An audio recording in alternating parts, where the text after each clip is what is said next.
If you practice video games regularly, you've surely already experienced the closure of the servers of one or more of your favorite games. Electronic Arts has moved quietly to begin the process of shutting down the online servers for a bunch of old games. Some of them are absolute classics. Some you would be forgiven for having forgotten all about. What games will be affected? Let's find out together in this video. Without further ado, let's get into it. Why is Electronic Arts shutting down servers for these games? Maintaining online servers for certain Electronic Arts games has a certain cost, and players or dedicated staff are no longer enough to keep them active. Ubisoft has closed the servers of several Assassin's Creed games, Rayman Legends, or Splinter Cell Blacklist. Far Cry 3 and Silent Hunter 5, Nintendo has ended and will also close a number of services on its old consoles. And now, it's the turn of Electronic Arts to do the same. Holders of many licenses, Electronic Arts has also developed many online games with a multiplayer dimension, even when it comes to secondary features implemented in single-player games. First spotted by True Achievements, the list of games whose servers and online features will no longer be supported includes favorites like Mirror's Edge, 2010's NBA Jam Reboot, and Command & Conquer Red Alert 3. Shutting down these servers will have a few impacts. Firstly, it'll obviously close down the multiplayer servers for any game that supports the feature, though games like Red Alert 3 that still have an active community already have fan-supported workarounds for that. Secondly, it'll stop you from getting any achievements that have an online component. NBA Jam has a couple that require you to play online, so they'll be locked out for good once the servers go down. Thirdly, and most despairingly, going down this list has made me realize that Mirror's Edge and Red Alert 3 are now 14 years old, that the Mercenaries games were great and are sadly missed, and that 2010's NBA Jam Reboot is now almost as old to us as it was to the original NBA Jam. As of October 20th, the servers of 3 games will be shut down. These games include Army of Two, The 40th Day, 2010, Army of Two, Le Cartel du Diable, 2013, and Dragon Age Origins, multiplayer screenshot server, 2009. Command & Conquer Retreats and End of Parkour for Mirror's Edge. On November 9th, the release date of a certain God of War, Ragnarok, 4 titles will bow out, including 3 Command & Conquer games, the famous real-time strategy Silence with kitsch cutscenes. The closure of the servers of these games was known and announced since August and therefore fits with the others. Fortunately, some of these games have private servers set up by the communities to continue the fight of NOD and GDI in joy and good humor. The games that will go down that day are as follows: Command & Conquer Red Alert 3, Command & Conquer 3 Tiberium Wars, Command & Conquer 3 Kane's Wrath,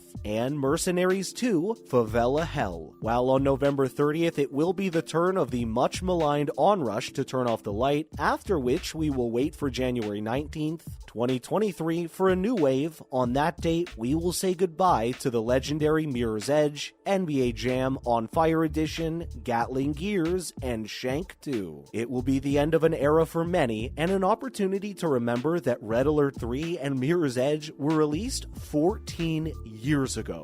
Next up, Electronic Arts Sports announces significant investments in women's soccer. This year's latest collaboration between Electronic Arts and FIFA, FIFA 23, is the first title in a long series devoted to women's club football, and in addition to this long-awaited feature in the blockbuster franchise, Electronic Arts Sports has also announced plans to invest in women's soccer. At its Women's Football Summit Tuesday, EA Sports announced several major initiatives regarding the support of women in soccer. Electronic Arts will provide $11 million throughout its Starting XI Fund, which will be invested in women's clubs, leagues, and up-and-coming players. This will be followed in 2023 by a new internship program which will be extended to all of its women's football players to help support and fund new and aspiring players as they begin their journey to glory within the beautiful game. Andrea Hopelane, Senior Vice President of the brand, said that EA Sports is at the epicenter of global football fandom, and they recognize the role they have in representing and elevating diversity and participation in sports. She added that their commitment extends beyond the field into the virtual and real world. The Starting XI Fund reinforces their commitment to an unparalleled authenticity and representation in their games, and also demonstrates their desire to be change makers for the future of sport. The video game publisher had also announced that from 2023, it will finance a women's football internship program with all of its partners, existing and new, among the women's championships in order to encourage young women from all walks of life to get involved in football and to give them the means to do so.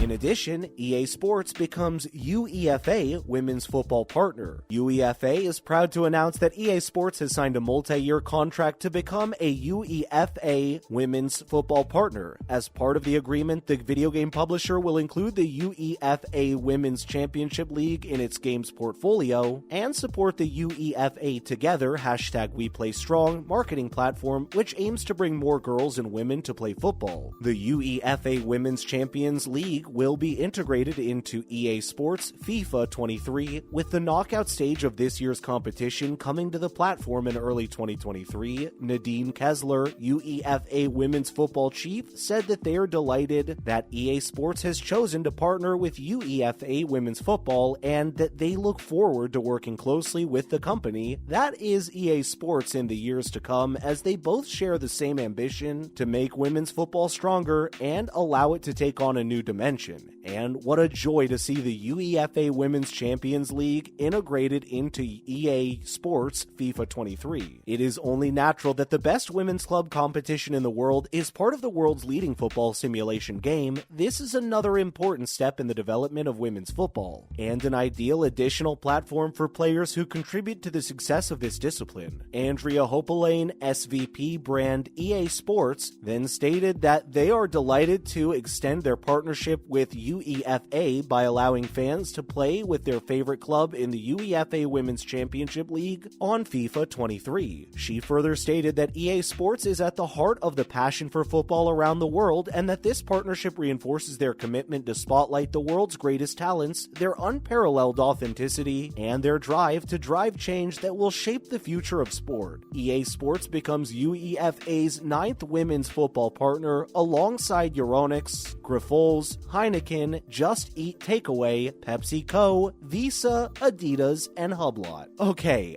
that's not all. EA Sports has also revealed its deal with the DAZN streaming platform. From March 2023, this collaboration allows the company to become the global broadcast partner of the UEFA Women's Champions League. The multi-year partnership will formally commence in March 2023 and span all live matches from the quarterfinals through to the final in May. The global sponsorship deal will see EA Sport advertising feature across all matchday global broadcasts of the knockout stage on both DAZN and on DAZN's UWCL YouTube channel. Notably, the timing of EA Sports sponsorship coincides with the UWCL being available for fans to play in EA Sports' flagship football game, FIFA 23, for the first time. The option becomes available to gamers in early 2023. Shay Segev, CEO, DAZN Group, said that they are thrilled to officially announce EA Sports as DAZN's newest global broadcast sponsor of the UEFA Women's Champions League coverage. As part of a budding roster of like-minded brands investing into the ever-strengthening women's football economic ecosystem, she added that what EA Sports is doing to advance the women's game is game-changing, and they look forward to activating this new partnership to collectively reach and engage millions more fans from around the globe, further tap into the commercial potential of the sport, and inspire the next generation along the way. On the other hand, Andrea Hopelane stated that they are thrilled to partner with such a dynamic broadcast partner to help drive the women's game forward. She added that DAZN share their goals to showcase the top talent from across the globe and be changemakers of the future of the sport. She further stated that this partnership will allow them to better connect fans to their favorite players and clubs across sport, entertainment, and gaming. DAZN's women's football offering continues to grow. The platform also holds rights for the English Football Association, Barclays Women's Super League, and Women's FA Cup across multiple territories, a 5-year deal with Spain's Fenetwork Liga F, an 8-year contract to broadcast WE League in Japan, and a new deal with Frauen Bundesliga in Germany. This year's UEFA Women's Champions League campaign kicks off on Wednesday the 19th of October. Arsenal will be the first British side to take part, traveling to France to take Lyon on to the competition's opening night. That concludes today's video, my friends. If you found the video helpful, please do consider giving us a thumbs up, and don't forget to share the video with your friends and family. Thank you so much for watching, and I'll see you next time.